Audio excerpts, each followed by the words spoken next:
তারপর হচ্ছে জুলুম, প্রচুর জুলুম, মানে দুর্বল পাইলেই জুলুম করতে চাচ্ছি আমি। যদি দেখি ও আমার চেয়ে একটু দুর্বল, আমি জুলুম না করলে পেটের ভাত হজম হচ্ছে না। জুলুম করাটাকে আমরা ক্রেডিট মনে করি যে আমি জিতে গেলাম। আরে ভাই, কালকে আমাদের মাঠে কি হবে আপনার আমার অবস্থা? কালকে আমাদের মাঠে কি হবে অবস্থা? আর যখন জুলুম মানুষ মেনে নেয় তখন আরো বড় জালেমকে আল্লাহ পাক চাপায় দেয়। এই জন্য আমাদের এই অবস্থা সংশোধন হচ্ছে না।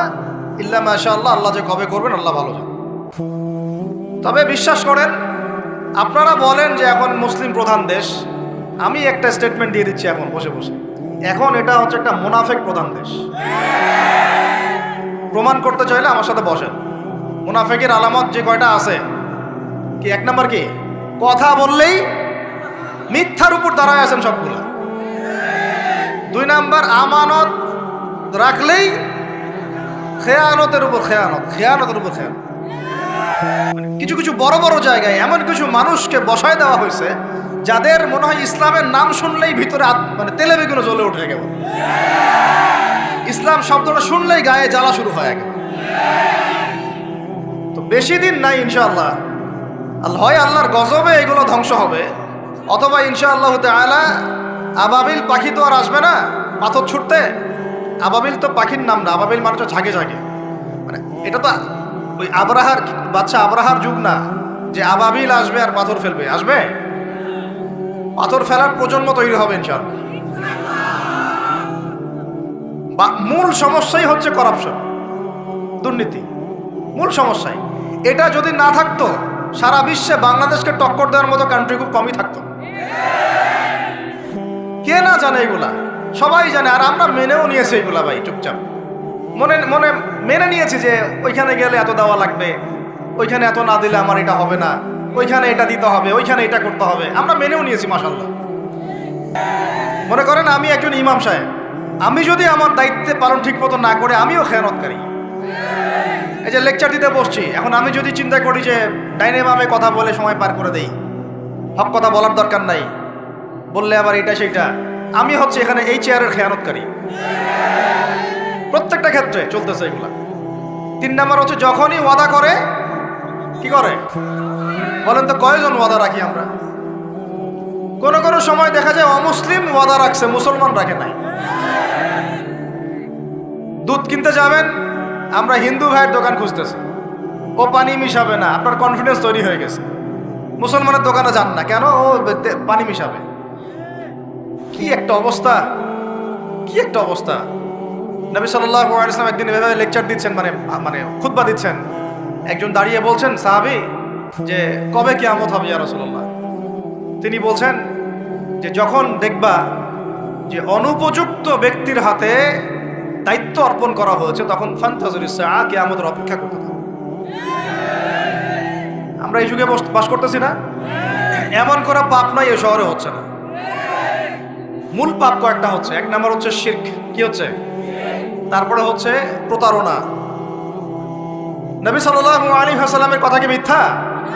তিনি বলছেন কিয়ামতের মাঠে বহু মানুষ উঠবে উহুদ পাহাড়ের সমান নেকি নিয়ে। একেবারে উহুদ পাহাড় দেখছেন আপনারা? কেউ অনলাইনে দেখে নেন, বিশাল পাহাড়। জানাজার নামাজে শরীক হইলে 1 কেরাত নেকি হয়। 1 কেরাত মানে 1 উহুদ পাহাড় সমান। আর মাটি দিয়ে আসলে আরেক কেরাত নেকি হয়, মানে আরেকটা উহুদ পাহাড়ের সমান। উহুদ পাহাড়ের সমান আরো উঁচু উঁচু নামাজের নেকি, যাকাতের নেকি, হজের নেকি, উমরার নেকি নিয়ে উঠবে বহু মানুষ। আমরাই হয়তো বা তারা, আল্লাহ পাক আমাদেরকে মাফ করুন। ওঠার পরে বহু মানুষ সামনে দাঁড়ায় থাকবে। কাউকে গালি দিছে, কাউকে অন্যায়ভাবে মারছে, কাউকে রিমান্ডে নিয়ে একেবারে পেদানি দিছে, নির্দোষ ছিল। কারো নামে মিথ্যা মামলা দিছে, কারো নামে অপবাদ ছড়াইছে। বেচারা ভালো ছিল, সৎ ছিল, অপবাদ ছড়াই দিছে। কারো নামে ধরেন যে কারো গীবত করছে, কারো টাকা নিয়ে টাকা দেয় নাই, হ্যাঁ, কারো জমি আত্মসাৎ করে খাইছে, ভূমিদস্যু ছিল। মানে মানুষের সাথে জড়িত পাপ ছিল। কি ছিল? অন্যের সাথে জড়িত, মানে অন্যের হক নষ্ট করছে আর কি, অন্যের। এখন আল্লাহ পাক বলবেন যে তোমার এই ঋণ এখন শোধ করো। ওই দিন তো ঋণ শোধ করার কোনো বুদ্ধি আছে? বুদ্ধি নেই। এখন কি পদ্ধতি? ফেরেশতাদেরকে বলা হবে এই ব্যক্তির আমলনামায় যে নেকিগুলো আছে, নামাজের নেকি, রোজার নেকি, হজের নেকি, যাকাতের নেকি, এইগুলা দিয়ে ওদের আমলনামা ভর্তি করো যারা পাওনাদার দ্বারায় আছে। এই ভর্তি করতে করতে করতে করতে এক সময় দেখা যাবে এই ব্যক্তির আমলনামা ফাঁকা হয়ে যাবে। তখন কি হবে? ফেরেশতাদেরকে বলা হবে ওই যে যারা ভুক্তভোগী ওদের আমলনামা থেকে গোনাহ নিয়ে এই ব্যক্তির আমলনামায় ঢাল। নাউজুবিল্লাহ। এরপরে ওই ব্যক্তিগুলো দেখা যাবে জান্নাতে চলে গেছে, মাজলুম ছিল পৃথিবীতে, ওই দিন সফল হয়ে গেছে, জান্নাতে চলে গেছে। এবারটা দুনিয়া জালেম ছিল, এই জাহান্নামে চলে গেছে। নাউজুবিল্লাহ। আল্লাহ পাক আমাদেরকে এরকম মানুষের হক নষ্ট করা থেকে হেফাজত করে না। ভাই মানুষের হক নষ্ট করতে যায় না। নিজে আমল তো এমনিই কম, ভাঙাচোরা ইমান, মুনাফিকের মতো বসবাস করতেছি। এখন তো আমরা মুনাফিকের মতো বসবাস করতেছি এই দুনিয়াতে। এখন যারা আমার মনে হয় মন থেকে ইমানের দাবি করতে পারে শক্তভাবে যে হ্যাঁ আমরা ইমানদার, এরা হচ্ছে গাজ্জার ওই মুজাহিদ ভাইরা। বুঝেন না এই কথা? তারা মনে হয় দাবি করতে পারে যে হ্যাঁ আমরা ইমানদার। আমরা তো নেফাকের উপরে আছি, আমরা তো স্বীকৃতি দিতে পারতেছি না, সত্যকে স্বীকৃতিও দিতে পারি না। বরং আমরা মানচিত্র থেকে ফিলিস্তিনের মানচিত্র উঠাই দিলাম, দিয়ে যারা জালেম ওদেরটা প্রতিষ্ঠা করলাম। ওইটাও পাঠ্যপুস্তকে আসছে। আপনারা তো শুধু একটাই শুনে বসে আছেন, একটাই শুনে আসেন না আপনারা? শরীফ শরীফা তো আছেই, এইটাও একটা ইস্যু ছিল। আল্লাহ পাক আমাদেরকে চোখ খুলুন, আল্লাহ পাক আমাদের চোখ খোলার তৌফিক দান করেন। আর ভাই বাইরের চোখ তো সবারই খোলা, ভিতরের চোখটা খোলার তৌফিক দান করেন। আমি অনেক ভিতরে চলে আসছি, বুঝাইতে চাচ্ছিলাম যে এই বিশ্বে এখন আল্লাহ পাককে সার্বভৌম ক্ষমতার অধিকারী মানা হচ্ছে না। এটা হচ্ছে বৈশ্বিক শিরক। রাজনৈতিক ক্ষেত্রে আমরা আল্লাহর সার্বভৌমত্ব মানছি না, অর্থনৈতিক ক্ষেত্রে আমরা আল্লাহর দেয়া বিধান মানছি না, শিক্ষা ক্ষেত্রে আমরা আল্লাহ পাকের দেয়া শিক্ষানীতি মানছি না, সংস্কৃতির মধ্যে আমরা আল্লাহর সংস্কৃতি মানছি না, ব্যক্তি জীবনে, ইবাদতের জীবনে, পারিবারিক জীবনে, সামাজিক জীবনে আমরা আল্লাহ পাকের সার্বভৌমত্বকে বাদ দিয়ে মানুষের সার্বভৌমত্ব প্রতিষ্ঠা করেছি। আর আমরা তেলাওয়াত করতেছি তাবারাকাল্লাযী বিয়াদিহিল মুলক, আবার পড়তেছি কুলিল্লাহুম্মা মালিকাল মুলক, হে বলুন হে রাজত্বের অধিকারী, তুতিল মুলকা মান তাশা ওয়া তানজিউল মুলকা মিম্মান তাশা। আয়াত তো জানেন না আপনারা, সূরা আলে ইমরানে আছে। তো আমাদের কথা আর বাস্তবতার মধ্যে অনেক ফারাক। আল্লাহ পাক আমাদেরকে কোরআন গভীরভাবে অনুধাবন করার তৌফিক দান করেন। খালি তেলাওয়াত করলেই হবে না ভাই, এর অর্থটা জানতে হবে। অর্থ না জানলে পরে তেলাওয়াত করলে নেকি হবে না এটা বলি নাই আমি, বলেছি শুধু তেলাওয়াত করলেই পুরো হক আদায় হয় না। শুধু তেলাওয়াত করলেই পুরো হক আদায় হয় না, 100 বার হয় না। আবার বলতেছি শোনেন ভালো করে, তেলাওয়াত করলে প্রত্যেক হরফে 10 নেকি হয়, কিন্তু শুধু তেলাওয়াত করলেই কোরআনের সম্পূর্ণ হক আদায় কোশ্চিনকালেও হয় না। এই যে অর্থগুলো না জানলে আপনি কিভাবে বাস্তবায়ন করবেন, বুঝবেন কিভাবে কি বলেছেন আল্লাহ পাক কোরআনে? এই যে একটা আয়াত দিয়ে এতগুলো কথা বললাম, আপনারা এখন চোখ খুললো যে সারা বিশ্বে আল্লাহর সার্বভৌমত্ব সভরেন্টি নাই। এখন আমরা মানুষেরটা প্রতিষ্ঠা করেছি কিছু কিছু জায়গায়, ইল্লা মাশাআল্লাহ, কিছু কিছু জায়গায় আমরা মেনে নিয়েছি যে আল্লাহ পাকের সার্বভৌমত্ব ক্ষমতার অধিকারী। এখন তো এটা মানুষের হাতে উঠাই দিয়েছেন। আল্লাহ পাক আমাদেরকে পাঠাইছেন দুনিয়াতে তার খলিফা হিসেবে। কি হিসেবে? আল্লাহর খলিফার কাজ কি? শয়তানের দাসত্ব করবে না আল্লাহর? বলেন, আল্লাহর খলিফার বৈশিষ্ট্য কি, ফাংশন কি? সে কি শয়তানের দাসত্ব করবে না আল্লাহর? সে কি আল্লাহর বিধান মানবে না শয়তানের? সে কি আল্লাহর সার্বভৌমত্ব মানবে না শয়তানের? তাহলে আমরা আল্লাহ পাকের কয়টা বিধান বাস্তবায়ন করতে পারছি? একজন আমাকে খুব কড়া ভাষায় বলছিলেন একদিন যে আপনি প্রথম ব্যক্তি মনে হয় বলেছেন ঢাকা হচ্ছে যে সিটি অফ আখিরুজ্জামানে, আপনি চোখে দেখেন না ঢাকা শহরে এত এত মসজিদ আছে? বললাম যে এইটা আপনার চেয়ে আগে আমি দেখছি ঢাকা শহরে এতগুলো মসজিদ আছে। আমার কাছে হিসেব করা আছে কয়টা মসজিদ ঢাকায় আছে। তাহলে আপনি বললেন যে এটা সিটি অফ আখিরুজ্জামান। বললাম ঢাকা শহরে এতগুলো যে মসজিদ আছে কত বছর থেকে আছে? বলছে 50, 60, 70 বছর থেকে। তো বলো 70 বছরে কোরআনের আপনি একটা বিধান বাস্তবায়ন করতে পারছেন ঢাকায়? বলেন, পারছেন? ঢাকা শহরে কি চোরের হাত কাটা হয়? ঢাকা শহরে কি জেনার শাস্তি দেওয়া হয়? মদ পান করলে 40 লাঠি দেওয়া হয়? ব্যভিচার করলে রজম দেওয়া হয়? সমকামিতা করলে রজম দেওয়া হয়?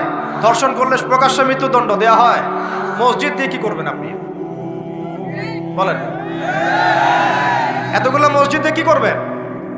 মসজিদে আমরা নামাজ পড়ি, ব্যক্তিগত ইবাদত। আর মানুষের বাঙালিকে কারা জানি বুঝাইছে, সারা জীবন যত ইচ্ছা পাপ কর, শেষ জীবন একটা মসজিদ বানায় যাইস বা মসজিদের সভাপতি হয়ে থাকিস, ঠিক আছে? যত ইচ্ছা কর, যা ইচ্ছা কর, সুদ খা, ঘুষ খা, সব কর, শেষে একটা মসজিদ বানাই দিস। কারণ হাদিসটা হচ্ছে মান বানা লিল্লাহি মাসাজিদান বানাল্লাহু বাইতান ফিল জান্নাহ। কেউ যদি আল্লাহর জন্য একটা মসজিদ বানায়, আল্লাহ পাক তার জন্য জান্নাতে একটা ঘর বানাবে। ব্যাস, এই হাদিসের উপর আমল কইরা কবরে যাবে। সারা জীবন যে আমি মাশাআল্লাহ নাউজুবিল্লাহ আল্লাহর কোনো বিধানই মানলাম না, না নামাজ, না যাকাত, না সাদাকা, না এই যে কোরআন এর হক আদায় করা, না আমর বিল মারুফ, না নাহি আনিল মুনকার, না ইকামাতুদ দ্বীন, ইত্যাদি ইত্যাদি। অনেক অনেক গভীর ভাই, আলোচনাও গভীর, পরিবেশও অনেক গভীর, অন্ধকারও অনেক গভীর। এই অন্ধকার থেকে বের হইতে হইলে ভাই রমাজান আমাদের সামনে একটা মৌসুম, এটা আল্লাহ পাক সুযোগ দেন। আপনারা তো দেখেন সন্ধ্যাবেলায় পাখিরা কোথায় ফিরে যায়, বাসায় ফিরে যায় না? এই সারা বছর সারা জীবন আমরা অনেক দূরে চলে গেছি আল্লাহ থেকে, রমাজান আসছে এখন আবার বাসায় ফিরে আসে। রমাজান কেন আসে? যাতে এই বিচ্ছিন্ন উম্মাহ এক জায়গায় হয়, পাপী মুসলিমরা আল্লাহর দিকে ফিরে আসে। সারা বছর যারা এইদিক ওদিক চলে গেছেন, রমাজানে আসেন, ঘরে ফিরে আসেন। আল্লাহ পাক তৌফিক দান করে না। অনেক ভিতরে ঢুকে গেছি ভাই।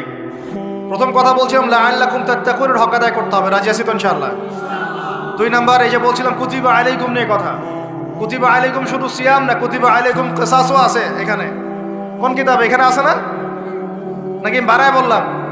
আর এই কোরআন তো ভাই সবারই বাসায় আছে, কেন মানতে চান না? এত কেন ভনিতা কোরআনের সাথে? বাঁচবই বা কতদিন আমরা? সর্বোচ্চ 100 বছর। ভাই সবাইকেই তো একা একা আল্লাহর সামনে দাঁড়াইতে হবে, তাহলে এত ভনিতা কিসের? এত নেফাকি কেন? এত অস্বীকৃতি কেন? ইসলাম নিয়ে এত অ্যালার্জি কেন? আল্লাহ রাসূল এবং ইসলামের নাম শুনলে গা জ্বলে কেন?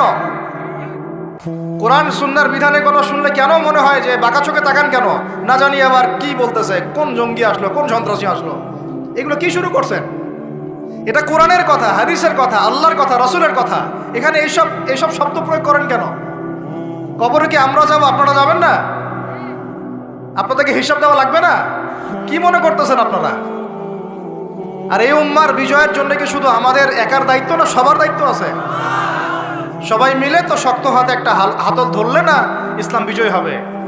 তো আল্লাহ পাক যে ক্ষমতা যাদেরকে দিয়েছেন, কেন আপনারা বুঝতে চেষ্টা করেন না যে আল্লাহ রাব্বুল আলামিনের কাছেই সর্বভৌম ক্ষমতা, তার বিধান বাস্তবায়ন করেন, আল্লাহ পাক আপনাদেরকে আরো শক্তিশালী করবেন ইনশাআল্লাহ। যদি না করেন তাহলে শোনেন, একটা সময় পর্যন্ত আল্লাহ পাক ছাড় দেন। এটা ইতিহাস। নমরুদ একটা লম্বা সময় ছাড় পাইছে, ফিরআউন আরো লম্বা একটা সময় ছাড় পাইছে, আজ জাতি সামুদ, আসহাবুল আইকা, মাদিয়ান, লুত, কত যে কম চলে গেছে হিসাব নাই।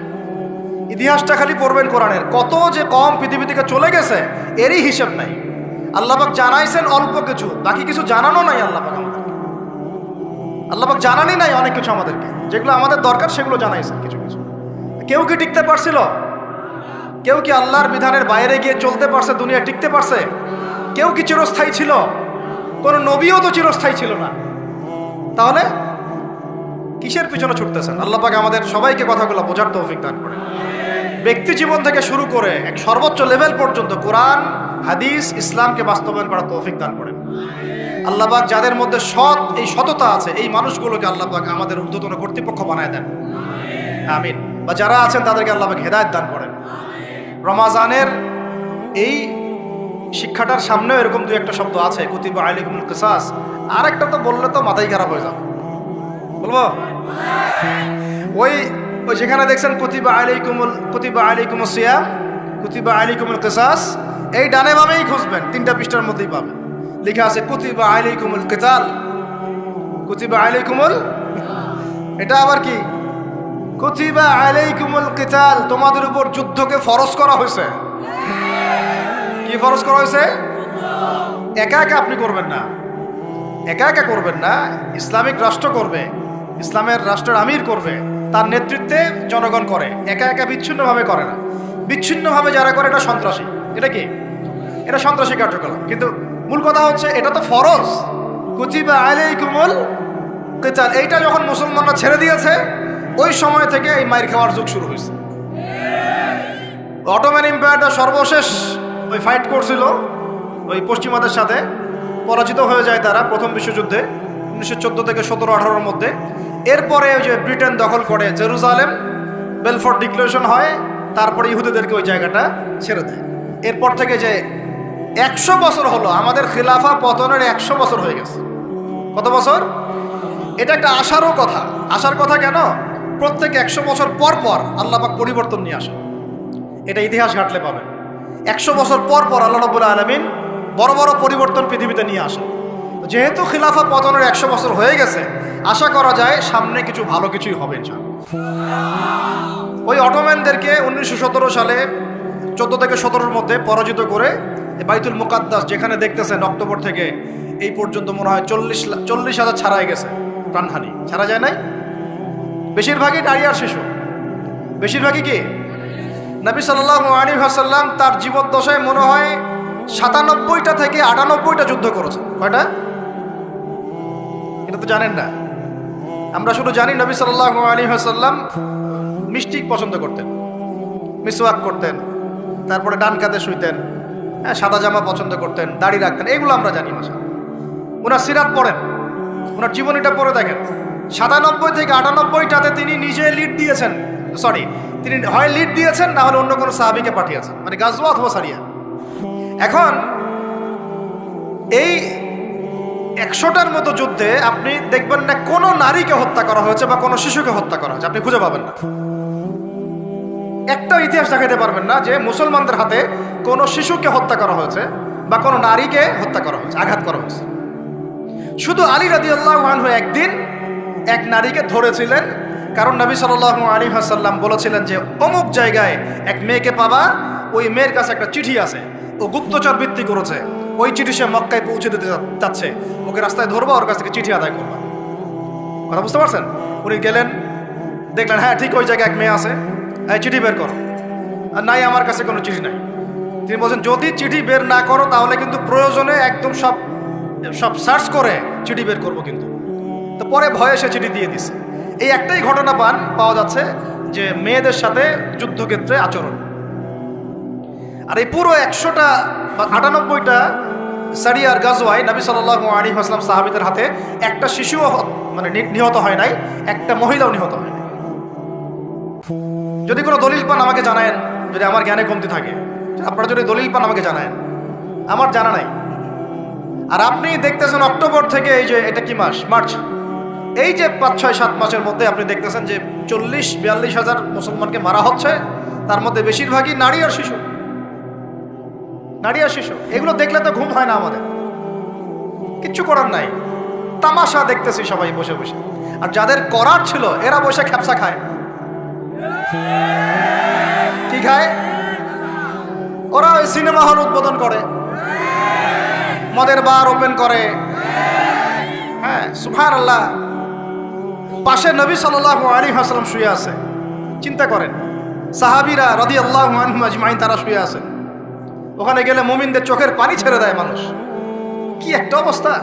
ওইখানে আল্লাহর ঘর বাইতুল্লাহুল হারাম। অনেকে আবার বলে কি করার আছে আমাদের কিছুই করার নাই। হ্যাঁ, তো ওই জন্য একদিন বলছিলাম তো কিছু করার নাই, তাহলে নেইমারকে নিয়ে এসে ফুটবল খেলাও। ওটাও চলতেছিল। হ্যাঁ, বিভিন্ন বলিউড তারকা, হলিউড তারকা এসে কনসার্ট করতেছে। এগুলা করেন, কিছু করার নাই তো। বেশি না, আপনারা যদি একটু জিও পলিটিক্স পড়েন দেখবেন 10টা, বেশি না 10টা মুসলিম কান্ট্রি যদি একসাথে হয়, 10টা মুসলিম কান্ট্রি যদি একসাথে হয় বা একটা টেবিলে বসতে পারে, এই 10টা মুসলিম কান্ট্রির কাছে যে পরিমাণ সৈন্য আছে, যে পরিমাণ অস্ত্র আছে, যে পরিমাণ জ্বালানি আছে, যে পরিমাণ তেল আছে, আর যে পরিমাণ গ্যাস আছে, আর বাকি কথা নাই বললাম, এই ইসরায়েলের মতো 100টা দেশের সাথে মোকাবেলা করতে পারত। একটা বাচ্চার রক্তের বদলা নেওয়া যাইতো, একটা বোনের ইজ্জতের বদলা নেওয়া যাইতো। শুধু ওই ইমানদার কোন ওমর আল্লাহ পাক এখন আমাদের কাছে দেন নাই। কারণ কেন দেন নাই জানেন? কারণ আমরা তো আর তার সাহাবীদের মতো না। আমরা যদি সাহাবীওয়ালা জিন্দেগি আবার শুরু করি, আল্লাহ পাক ওমর ইবনুল খাত্তাবও পাঠাবেন ইনশাআল্লাহ। বুঝাতে পারতেছেন? আমরা ঠিক না হলে তো আসমান থেকে ফেরেশতা নামবে না ভাই। আর আমরা এই এত দূরে বসে ছোট্ট একটা রাষ্ট্রের মধ্যে আলোচনা করি, কি আলোচনা করি আর কি ফায়দা হয়?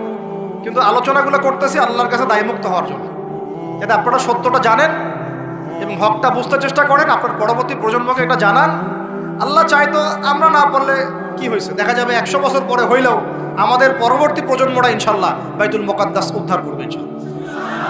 কারণ লিখা তো হয়ে গেছে এটা, তো ওইটা আমাদের হাতে আসতেছে এবং ওইখানে 40 বছর ইসলামী খেলাফত বাস্তবায়ন না হওয়া পর্যন্ত এই বিশ্বে কিয়ামত হবে না ইনশাল্লাহ।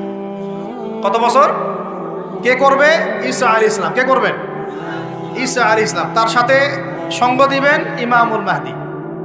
এটা হবে সামনে। এখন ওইটা যখন হবে, ওই 40 বছর ইসলামী খেলাফত, তখন তাবারাকাল্লাযী বিয়াদিহিল মুলক, ওই আল্লাহ পাকের যে মুলক, আল্লাহ পাকের সার্বভৌমত্ব, আল্লাহ পাকের সরভেন্টি, আল্লাহ পাকের রাজত্ব, ওইটা সারা বিশ্বে প্রতিষ্ঠা হবে।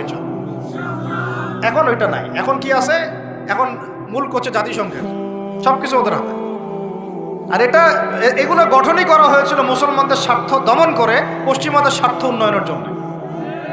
একেবারে খোলামেলা কথা বল, এখন পর্যন্ত ওদের ভিশন এবং এজেন্ডা এইটাই।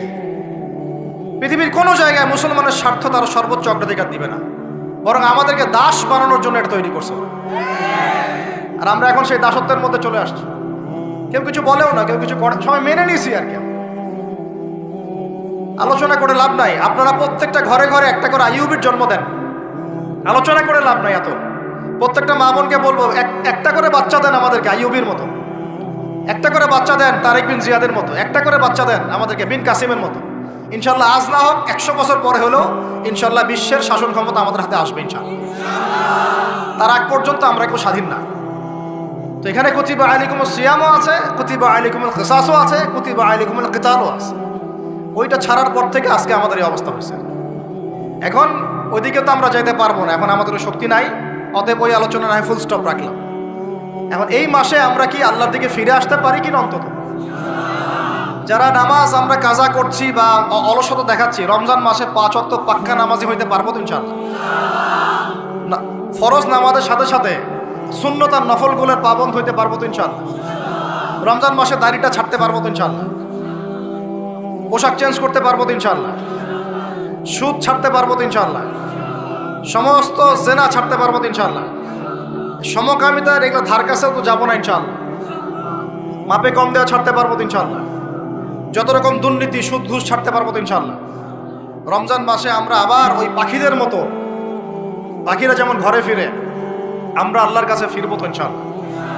কয়েকটা কাজ খালি বলে শেষ করে দিচ্ছি। এর পরের আয়াতে আপনি পাবেন, জাস্ট এর পরের আয়াতেই, মানে এগুলো সিকোয়েন্স ওয়াইজ সাজানো হয়েছে।